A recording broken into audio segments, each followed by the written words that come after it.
Il libero consorzio comunale di Agrigento parteciperà alla BIT, Borsa Internazionale del Turismo, in programma in questi giorni a Milano.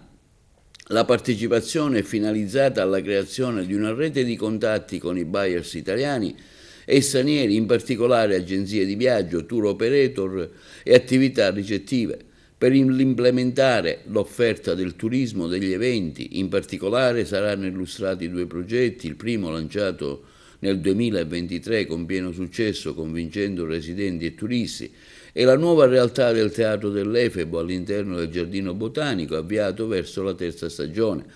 Ricavato nell'antica e incantevole Cava dei Templi, rappresenta una scommessa per l'accoglienza dei turisti che attualmente permangono davvero poco ad Agrigento.